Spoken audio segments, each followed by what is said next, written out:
When I was a boy, I really didn't talk to people. And it's not that I didn't like people. It's just that I was shy. I never learned how to have a conversation. I never learned small talk. Small talk is an art form. And if you're interested in 4 techniques that you can use to improve your small talk, stick around.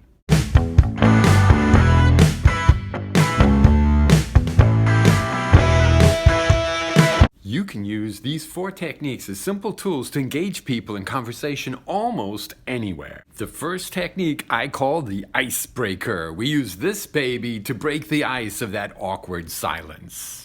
As I said, these are simple tools. All you have to do is say a thought out loud. If you get a response, it means that they're open to conversation. And then all you have to do is use one of the other techniques to continue that conversation. Examples, you say? Of course. If you've just finished something, you can say, "Thank God that's finally over."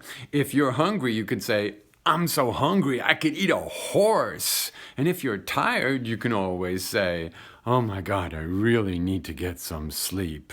Don't forget, if it's Friday, woohoo, it's Friday! Make sure you say things that other people can relate to. Avoid anything that's particular to you. Remember, this isn't about you, this is about them. And that brings us to technique number 2, keeping the conversation going with common ground. What's common ground? Common ground is something that you have in common with them. What could that be? That could be work. It could be clothes. It could be physical appearance. It could be activities. It could be entertainment, etc., etc. So here goes technique number 3. Technique number 3 is to get the other person to open up and give you more information. Let them do the talking. This technique is called mirroring. And like I said, it's super simple. All you have to do is repeat between 1 to 3 words, exact words that they said. If you have a hard time with that, just choose like the last 3 words that they said.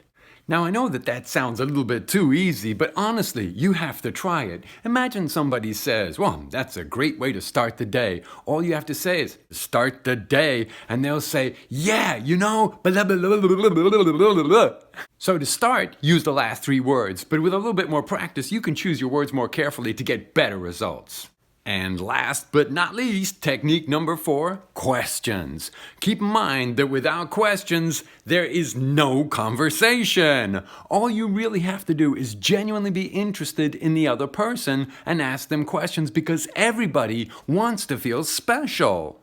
What kind of questions? Well, it's going to depend. Do you know the person or do you not know them? I love meeting people I don't know. Why? Because the questions are unlimited. It's, where are you from? What do you do? Do you have any pets? Do you have any children? And this is the fantastic part. The answer to their questions will generate another question. For example, do you have any kids? Yes, I have 3. Oh, great. What are their names? How old are they? What do they like to do?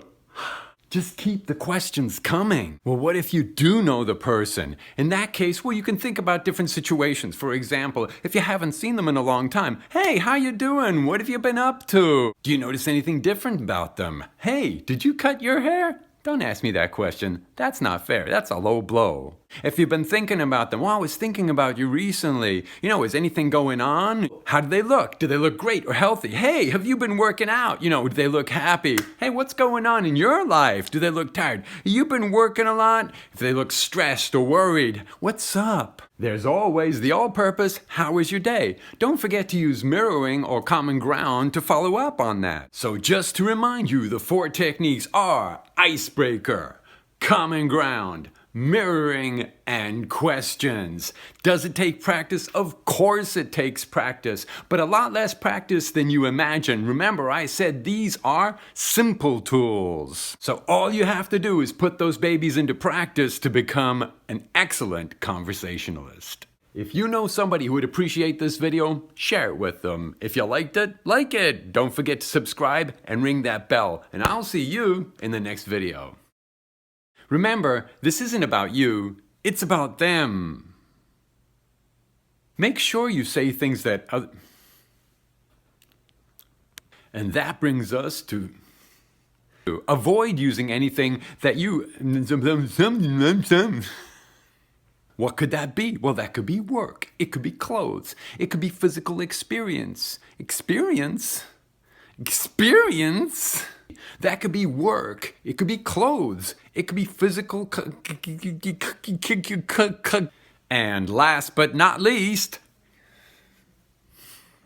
and last but not least, technique number 4.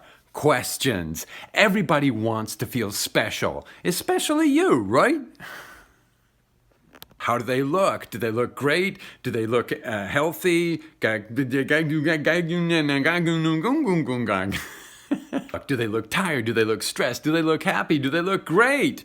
Huh? Wow, you look great. What have you been doing? You've been doing exercises? They look healthy. Have you been dieting? No, maybe that's not a good idea. Well, how do they look? Do they look great? Wow, have you been working out? If they look healthy, have you been working have you been working out? Yeah. So just to remind you, the 4 techniques are... What are the 4 techniques? The 4 techniques are... Again. So just to remind you...